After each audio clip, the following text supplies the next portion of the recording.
Buongiorno e come sempre ben ritrovati con Ore 13, buon lunedì a tutti, vi ricordo il numero telefonico per intervenire in diretta 0422 1626 798. Buona festa del papà a tutti quanti, perché è la festa del papà. E che dire, stiamo tutti in casa perché con questo inverno lungo non ci resta altro che guardare la televisione, ma noi siamo contenti, lo dico in maniera disinteressata.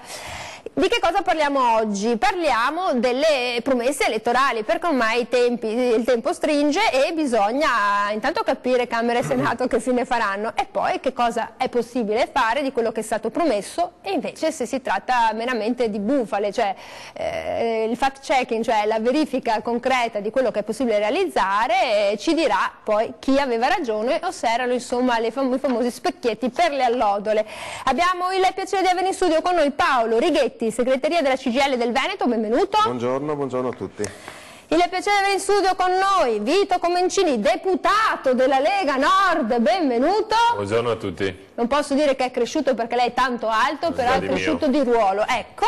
E il piacere di avere in studio con noi Antonella Tocchetto, consigliere del Partito Democratico presso il Comune di Treviso, ben ritrovata. Buongiorno a tutti. Allora, promesse elettorali, allora, abolizione del abolizione della Fornero, reddito di cittadinanza, questione dei vitalizi, insomma, sono tantissime le promesse che sono state fatte, poi la questione dei migranti, quanti sono da cacciare via perché non sono migranti ma sono in realtà clandestini. E tutti hanno detto di tutto e di più. Qual è il problema? Quanto ci costa? Perché quando togli una cosa da una parte, per la teoria dei vasi comunicanti, succede qualcosa dall'altra parte. E vado da chi? Vado da Paolo Righetti, che la CGIL c'ha sempre dei, come le noccioline, snocciola conti, numeri, problematiche.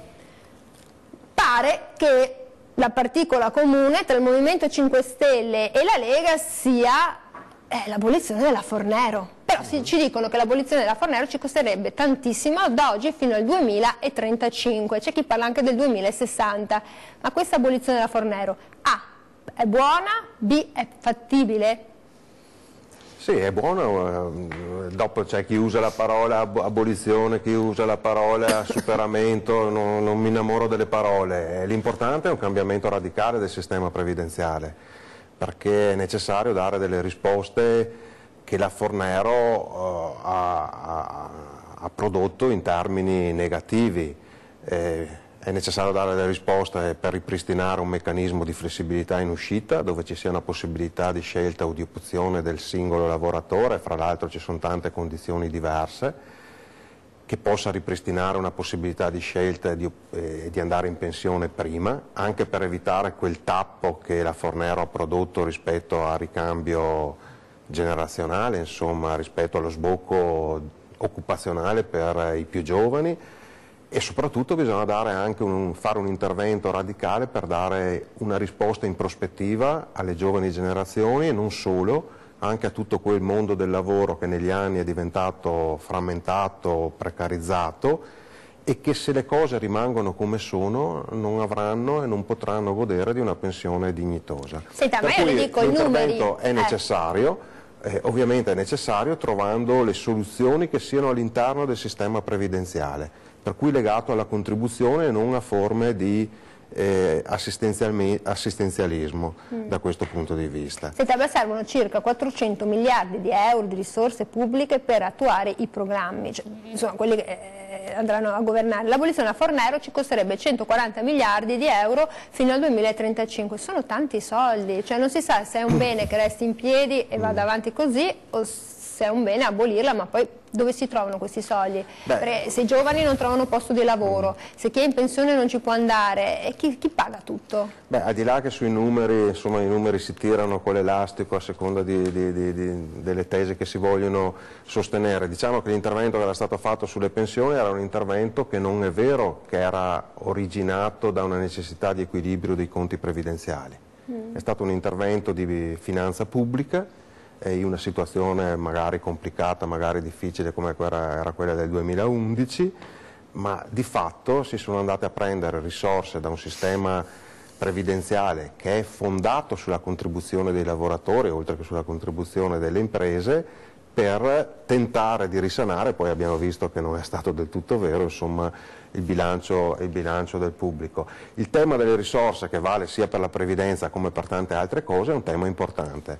Noi sosteniamo che anche qua bisogna partire da un cambiamento delle politiche economiche a livello europeo prima ancora che nazionale, perché è difficile farlo in un singolo Stato, per cui vuol dire mettere in discussione alcuni vincoli e alcuni meccanismi che hanno prodotto politiche recessive, politiche di contrazione sul welfare, compresa la previdenza, in un momento di crisi economica produttiva, forse la più grande dal 29 ad oggi, che va affrontata con un altro tipo di politiche, con politiche più espansive e politiche che diano una maggiore flessibilità anche rispetto al rapporto deficit-PIL, debito-PIL, per consentire una ripresa che vada nella direzione degli investimenti, della produzione di lavoro, della ricostruzione di un percorso occupazionale, perché poi è il lavoro che determina le risorse sia fiscali sia previdenziali.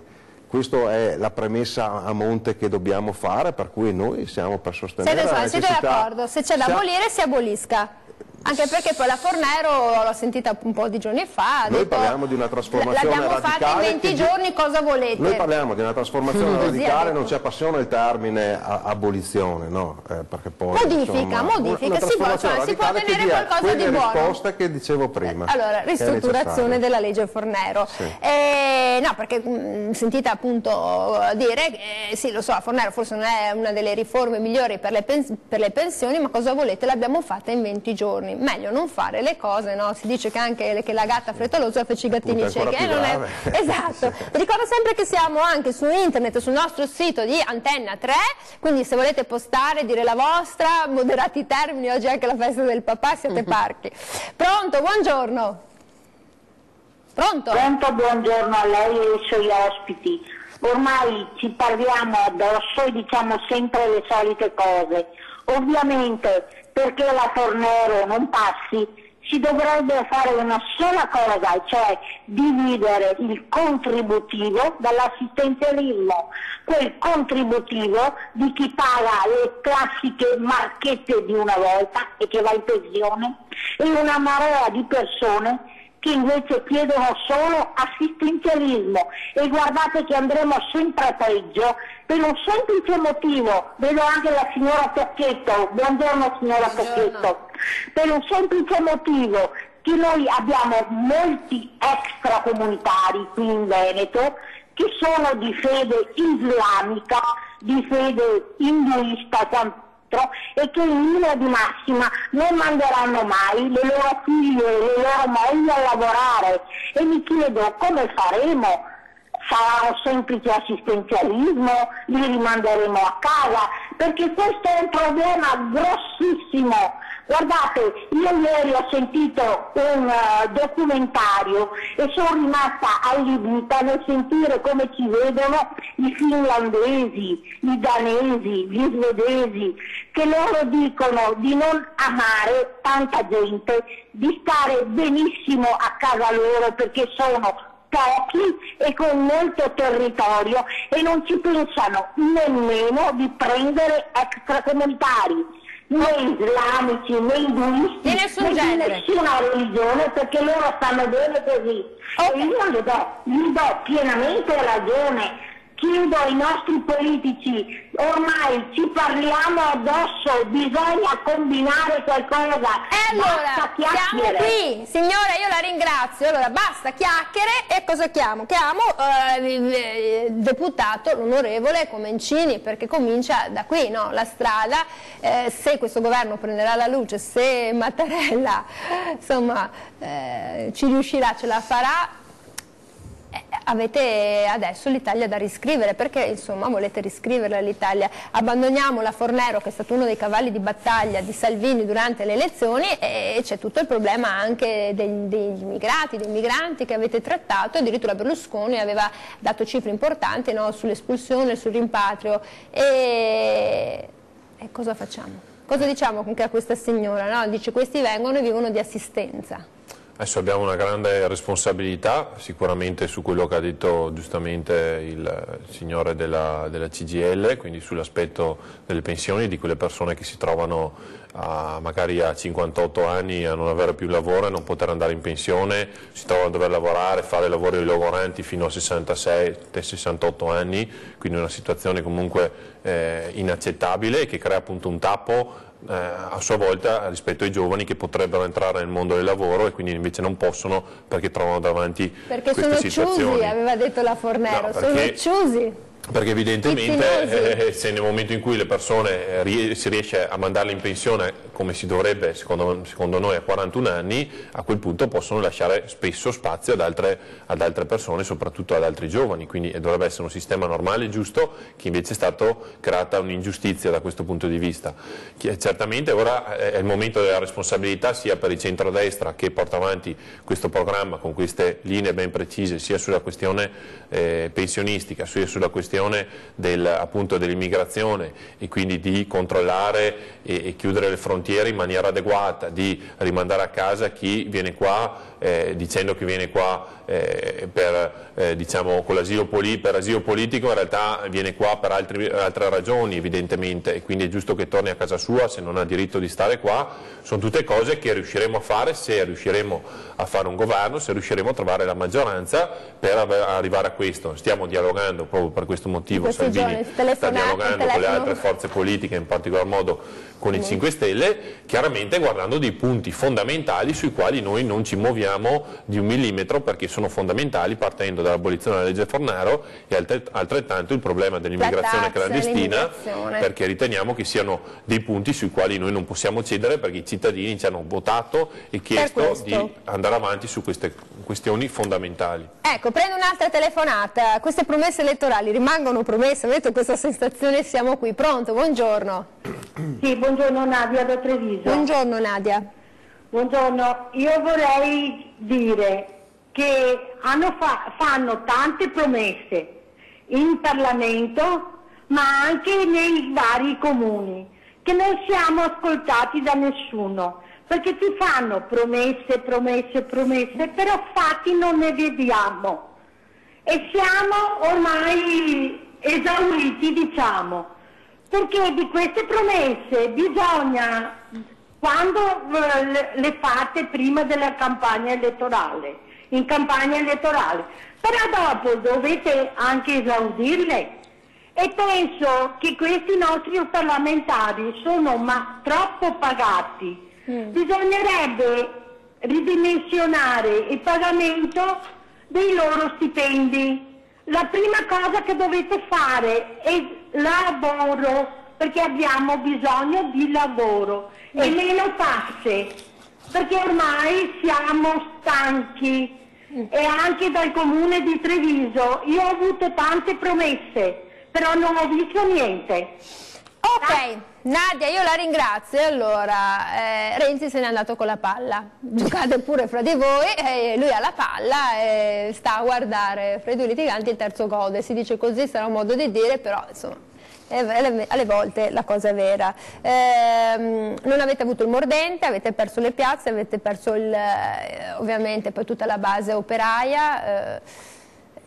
Quindi sicuramente profonda riflessione e siamo ad oggi con tutte queste promesse e la fattibilità, perché poi c'è anche il problema di andarle a realizzare. Per esempio il Movimento 5 Stelle, che poi avevamo invitato anche oggi per essere appunto sempre corretti, ma non sono venuti, che sono in silenzio stampa, propone l'abbassamento in 10 anni di, mi sembra, circa 40 punti del debito pubblico, un debito pubblico che è circa 5.000 euro al secondo.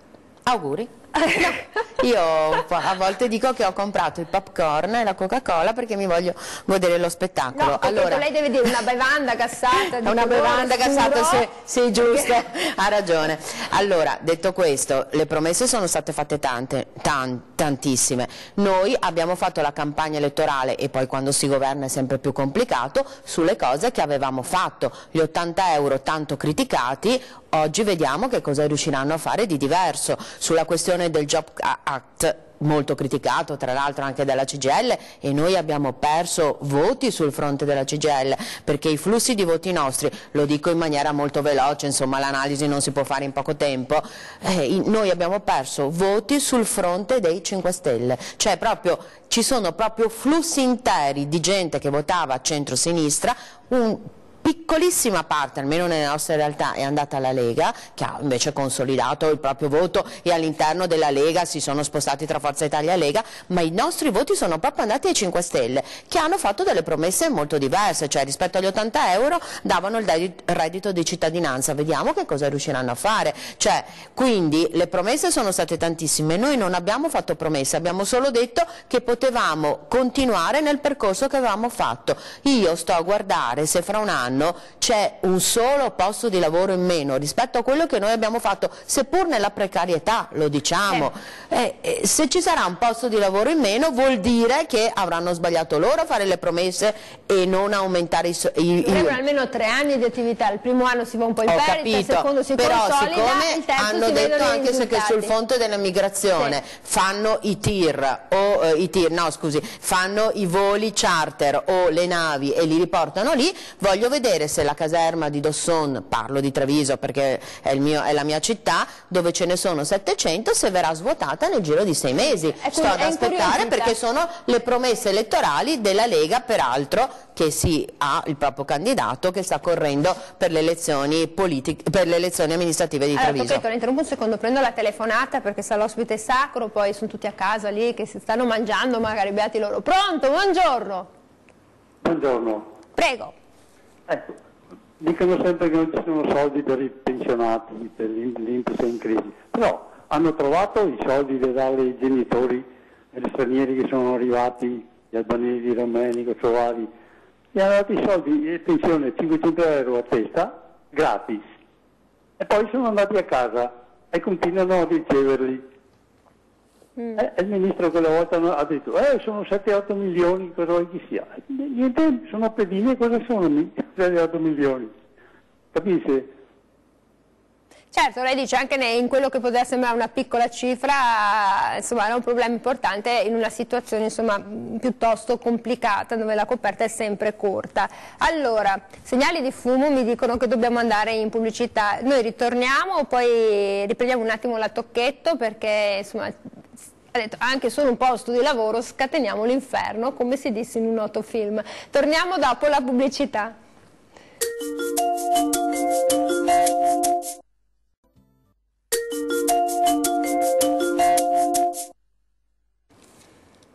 Eccoci qui, siamo tornati in diretta 0422 16 26 798. Durante la pubblicità parlavamo degli assenti del Movimento 5 Stelle. E male, no dai scherzo, però si facevano delle analisi. Pronto, buongiorno, con chi parliamo?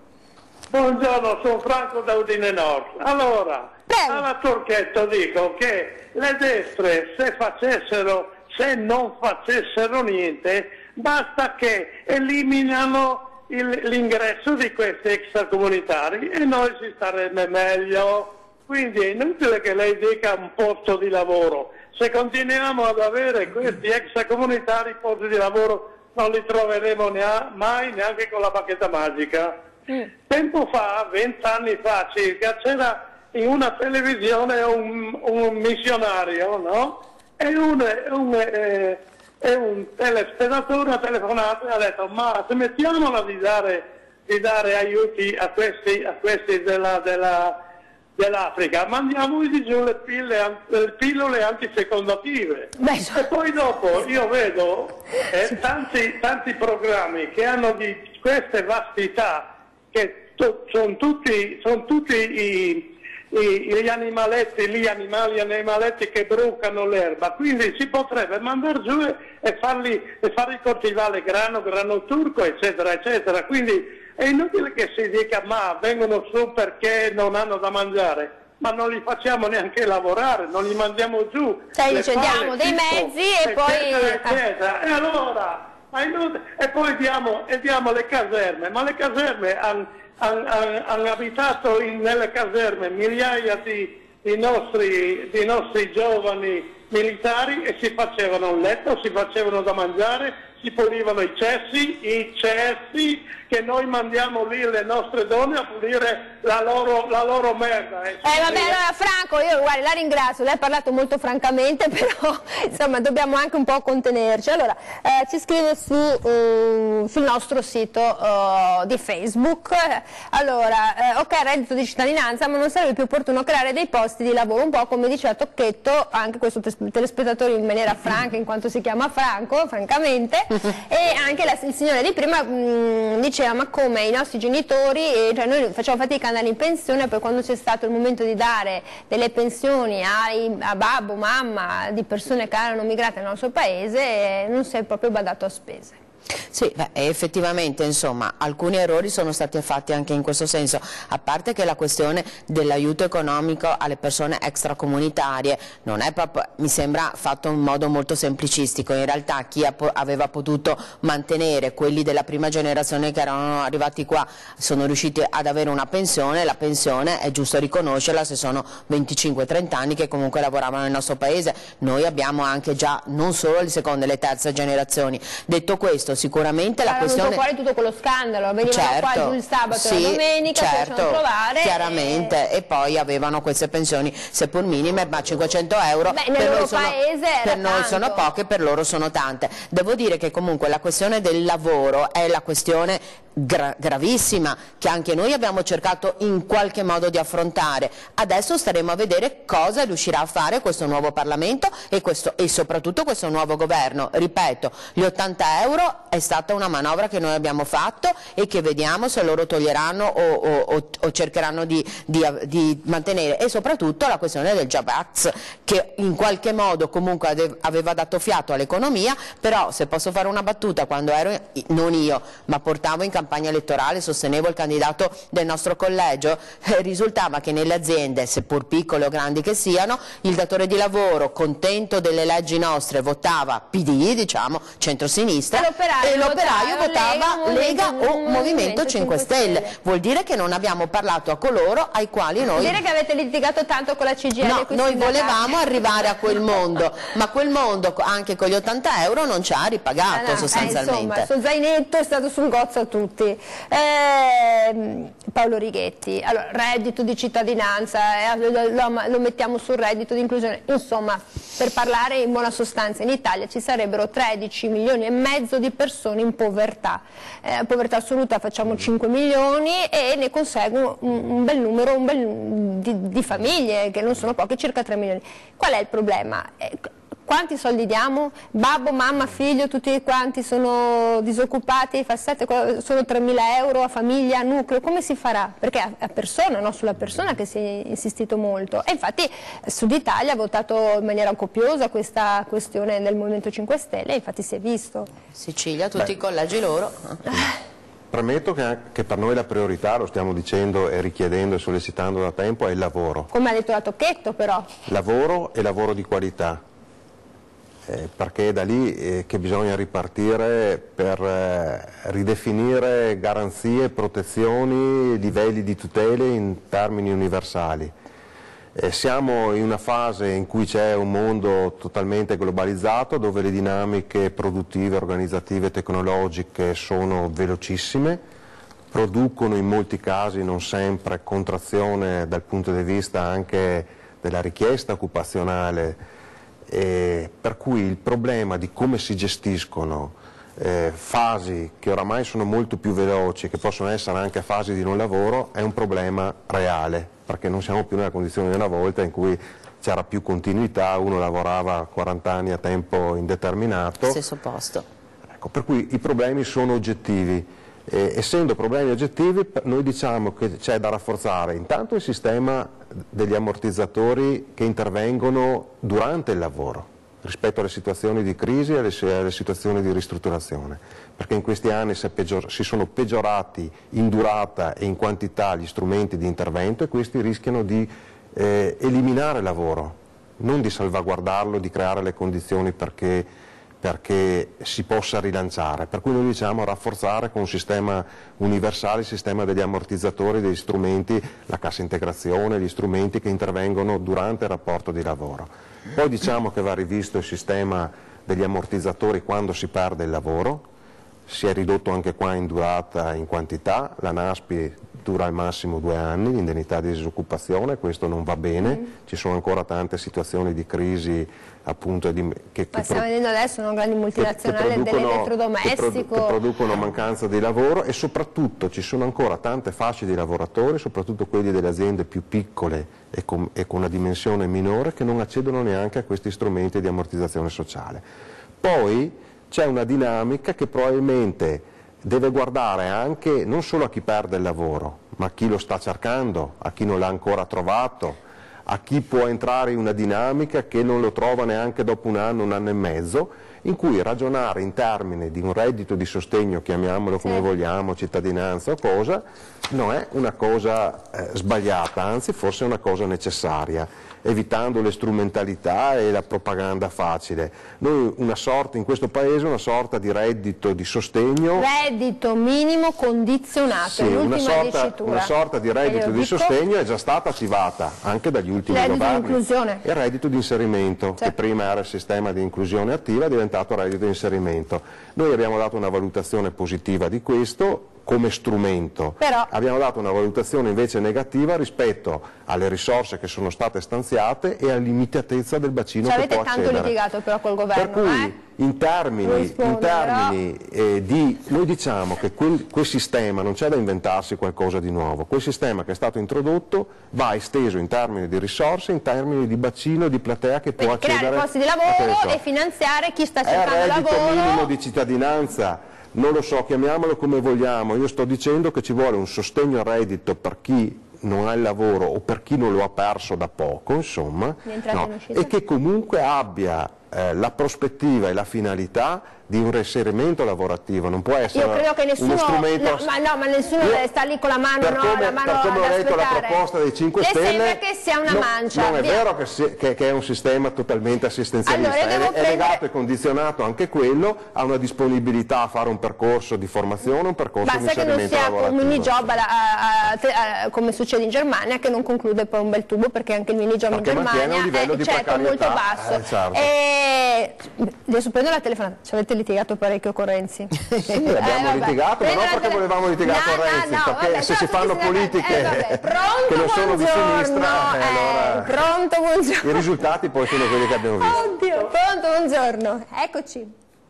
Si può parlare adesso? Certo, certamente, buongiorno. Grazie.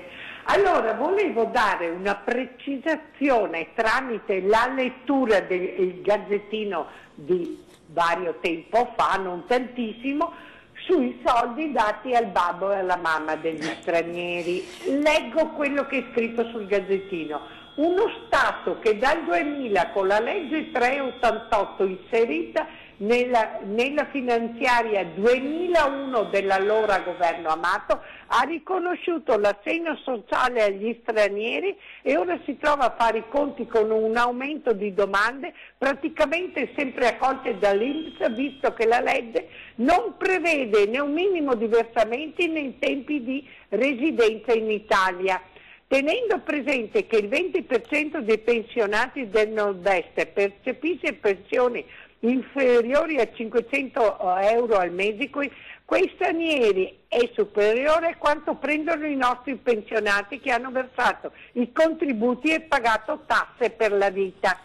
L'INPS spenderà appunto 10 milioni per gente che non ha mai lavorato in Italia. È già in atto un tantan per diffondere notizie sull'assegno sociale e vari siti web dedicati agli stranieri spiegano le procedure da seguire. Allora, signora, non la sento più.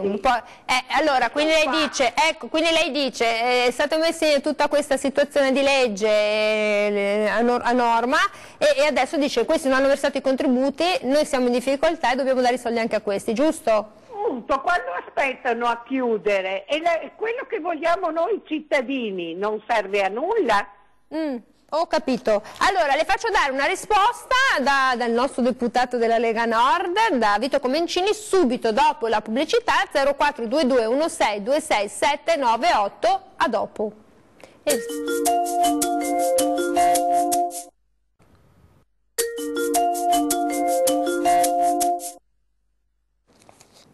Eccoci qui in diretta, 0422 16 26 798, mi pare che ci sia una telefonata, solo proteste oggi. Pronto, buongiorno. Buongiorno, sono Adriana, complimenti, se sta benissimo in duetto. Grazie, grazie. Dica tutto signora, siamo qui. Dico tutto, di cosa vuole che vi dica? Sono sempre le solite cose che dovrebbero dire, come voi state facendo ora, e io anch'io mi trovo in difficoltà, perché sarebbero sempre le solite cose. Bisogna risolvere qualche problema e ora si sa che si parla di qualcos'altro. Ringrazio. Grazie. Allora dice, bisogna risolvere i problemi. Eccoci, Vito Comencini, bisogna risolvere i problem solver, come dicono gli inglesi. Allora, il signor Franco diceva, è facile creare posti di lavoro, bastano far venire gli immigrati. L'altra signora aveva la questione delle pensioni, che non è una questione non indifferente, e dice bisogna cominciare a risolvere i problemi, uno in fila all'altro si risolvono. Non è facile con queste leggi che abbiamo in Italia.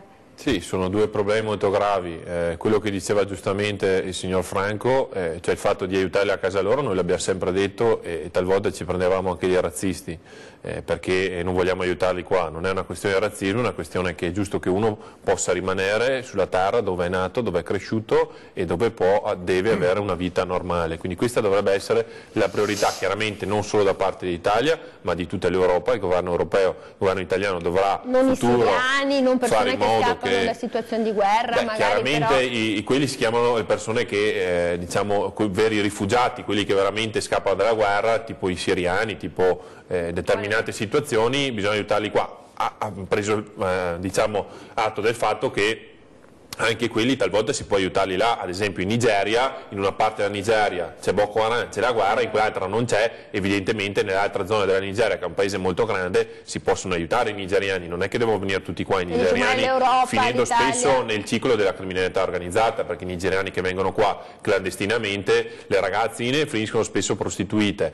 i ragazzi finiscono a spacciare la droga in giro per le città, nonostante siano negli alberghi mantenuti in attesa di verificare se hanno diritto all'asilo politico. Questa non è integrazione, questo è semplicemente una forma di assistenzialismo a qualcun altro che poi è destinato a esplodere in situazioni molto gravi, tra l'altro come quella ad esempio di minori non accompagnati. Abbiamo circa 20.000 minori non accompagnati che sono arrivati in questi anni, che non si sa che fine hanno fatto e che fine faranno, perché senza genitori, senza una tutela di quel tipo, il rischio è non tanto per noi, o anzi non solo per la nostra gente, ma per loro stessi, che rischiano di finire nelle mani della criminalità organizzata. Noi abbiamo il focus che questi arrivano dall'Africa, però il migrante principale, il primo flusso ultimamente sono i pakistani.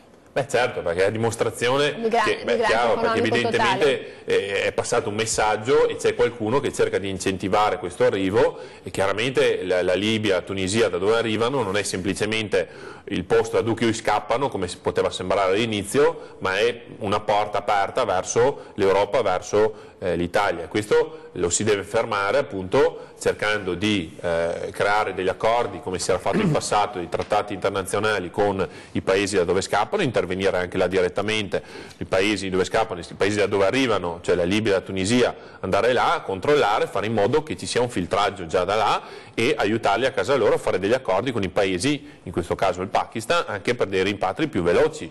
Cioè vengono da un paese, dal Pakistan, dove non c'è la guerra, e quindi è giusto che nel momento in cui dovessero arrivare, prima non finiscono negli alberghi a 35 euro al giorno a non fare niente, a lamentarsi perché non hanno Skype. E in secondo luogo, o per il mangiare, o per questo, o per quell'altro, perché non hanno le biciclette nuove.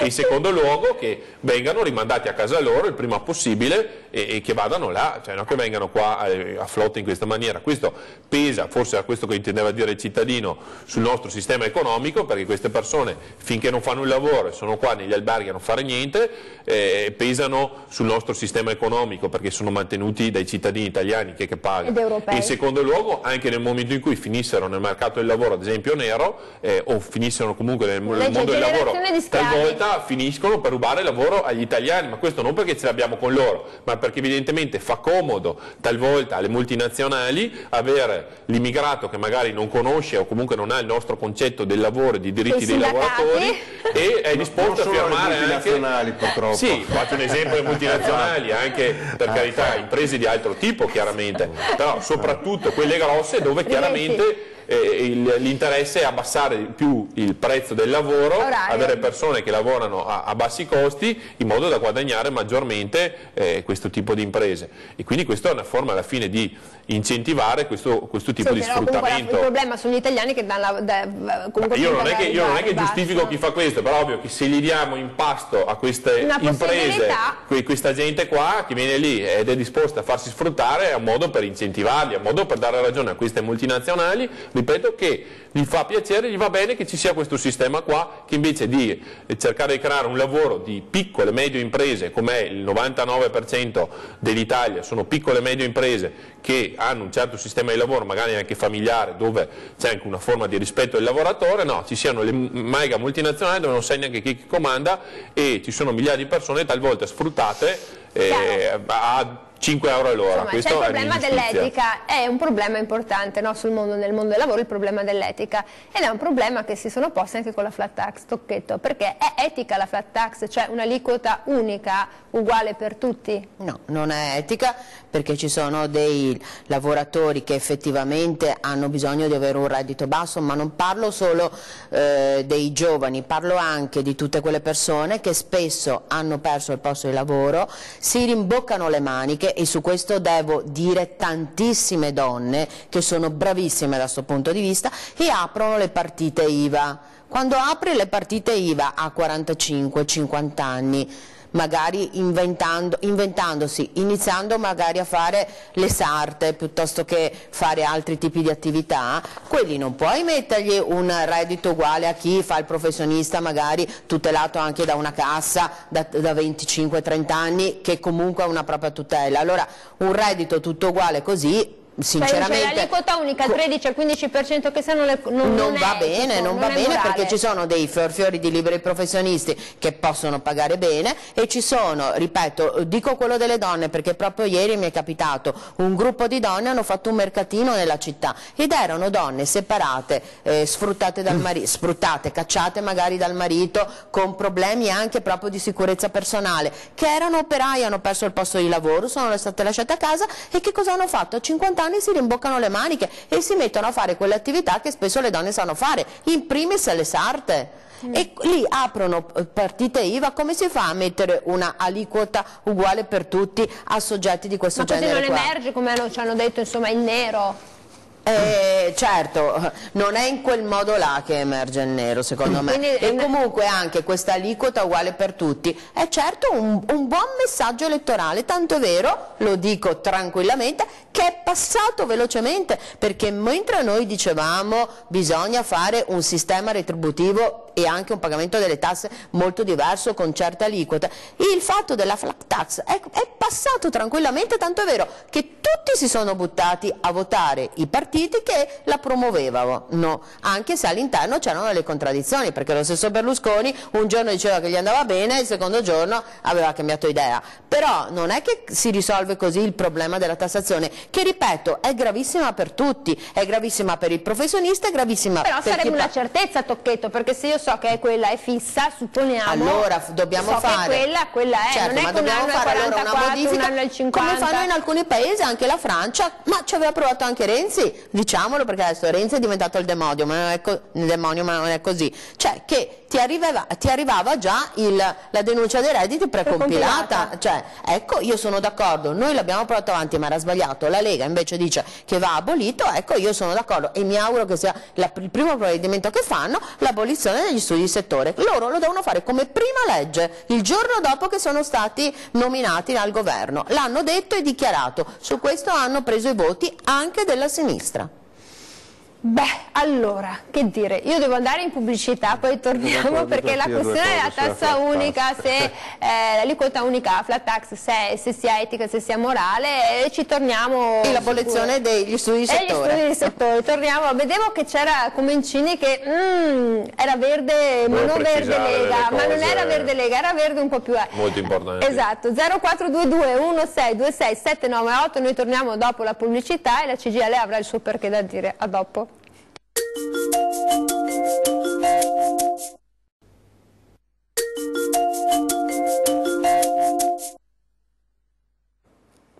Eccoci qui, siamo tornati in diretta 0422 16 26 798. Allora, queste promesse elettorali sono attuabili, cioè il reddito di cittadinanza, l'abbassamento del nostro debito pubblico, la legge Fornero, cioè ce l'ho, non ce l'ho, come le figurine a scuola Righetti. Il problema adesso è la tassa unica, l'aliquota unica. Chiedevamo alla Tocchetto se era morale, ha detto no, non lo è.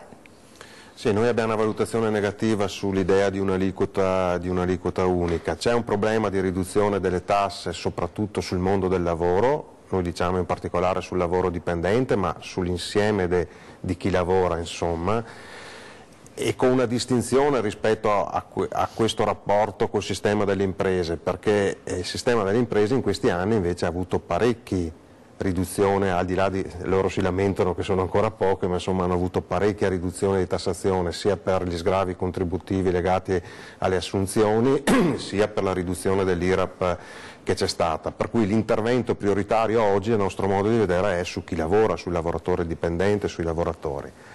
Non siamo d'accordo con un'aliquota unica per due motivi, perché gli obiettivi che vengono dichiarati non sono realistici a nostro modo di vedere, cioè l'ipotesi che un'aliquota unica ridotta possa contribuire a far emergere l'evasione fiscale è un'ipotesi che non regge.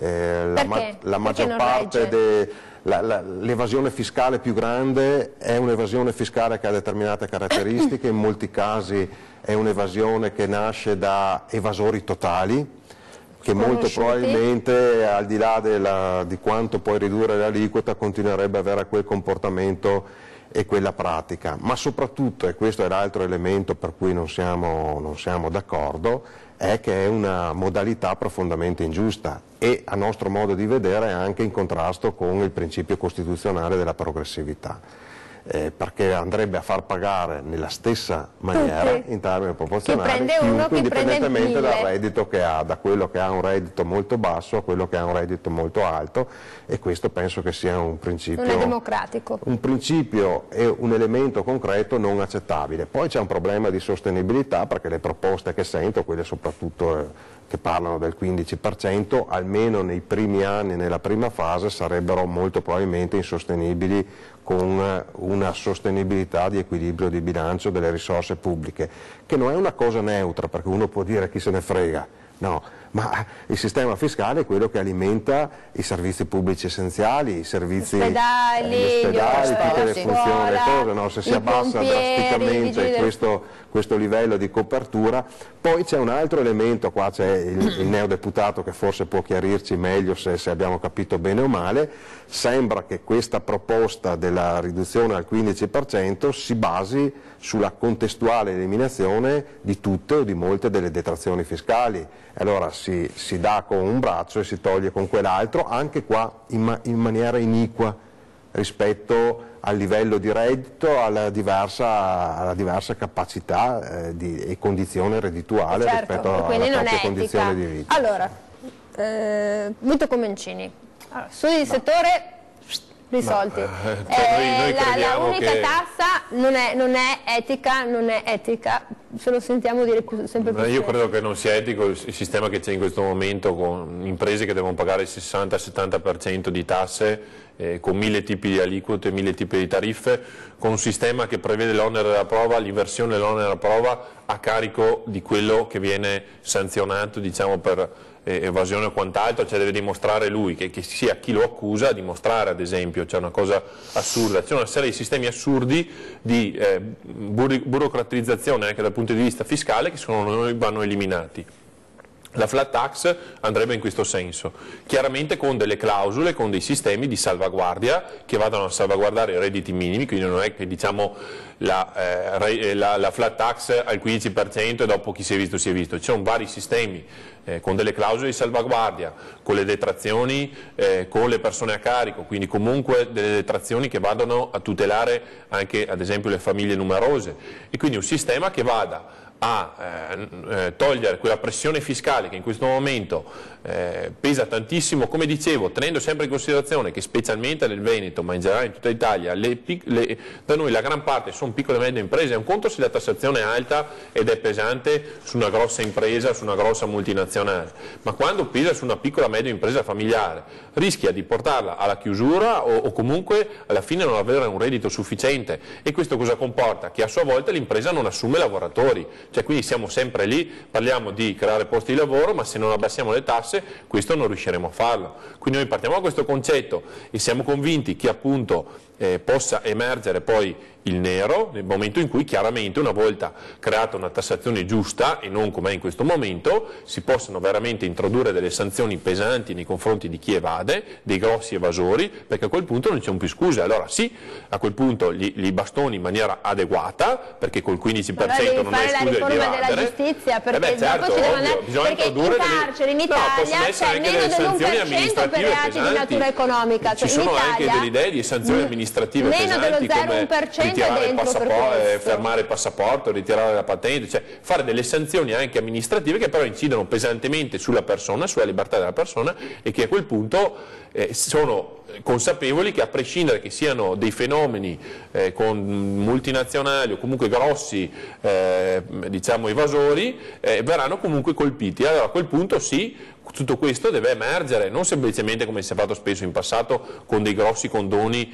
fiscali verso chi va fuori all'estero e dopo decide di rientrare qua e gli viene sempre abbonato tutto quanto. No, a quel punto lì, se la tassazione è giusta, lì il centrodestra è stato un campione di abbiamo fatto i nostri errori nel passato evidentemente, ma non è mai stato inciso evidentemente in maniera necessaria sulla pressione fiscale che in questo momento soffrono le imprese nel nostro paese, che invece andrebbero, secondo noi, aiutate da questo punto di vista.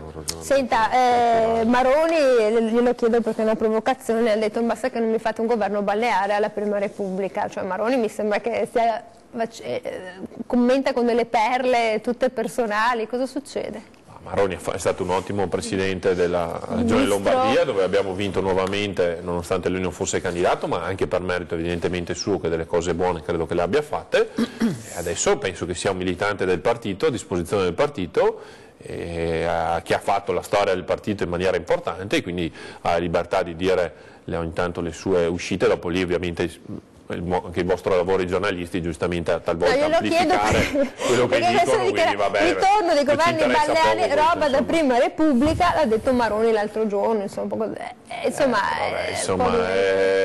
parlare da fuori adesso è più facile evidentemente per lui, lasciamo che lo faccia. Il problema è chi deve riuscire a governare, esatto, quindi allora con questa Lega che ha asfaltato tutto, questo Movimento 5 Stelle, non si sa, perché qua ci sono tante situazioni. Allora, bisogna mantenere le promesse, perché poi gli italiani sono punitivi, no? Cioè alla fine poi presentano il conto, non ti votano più nei comuni, per quanto riguarda poi il governo, quindi bisogna essere molto seri, perché la gente è molto molto attenta e tutti quanti rischiano un po' di bruciarsi le penne. Tocchetto, magari io vi auguro insomma di ritornare in auge, un po' come è successo alla Lega, perché sono andati giù, siamo in conclave, in clausura, e staremo all'opposizione. Secondo me il primo ministro potrebbe proprio essere Maroni, e comunque la prima cosa che aspetto, e su questo incalzerò i posto di lavoro per chi ha votato Lega, voglio che vengano tolti gli studi di settore. Sto lì a guardare. E allora, cogito ergo sum, penso dunque sono del Partito Democratico, e cosa posso dire? Che la nostra trasmissione è terminata. Io auguro tanto buon lavoro a Paolo Righetti, segreteria della CGIL del Veneto, e senta questa storia della grande distribuzione di coin, questo affitto triplicato, insomma è uno scandalo, questi 90 dipendenti che rischiano licenziamento, su questo bisogna intervenire. Direi di sì, speriamo che il giudice dia una proroga rispetto ai tempi. Allora, tanto grazie a Vito Comencini, deputato della Lega Nord, onorevole, con l'immunità parlamentare non combini cose strane, e grazie consigliere Antonella Tocchetto, consigliere comunale del Partito Democratico a Treviso. Grazie, noi torniamo domani, e buona festa del papà ancora.